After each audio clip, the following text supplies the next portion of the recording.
हो गया खरी हो हमर यार मनावा तो एक बेर बात कर लगे।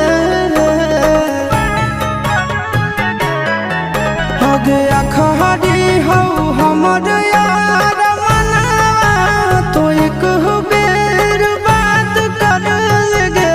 हो गे सोना यारवा हो भरती पटनवा में आके मुलाकात कर लेगे।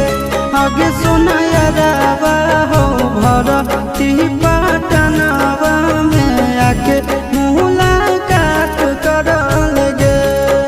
आगे चली जाइबौ छोड़ी के दुनिया विदाई अपने हाथ कर लेगे।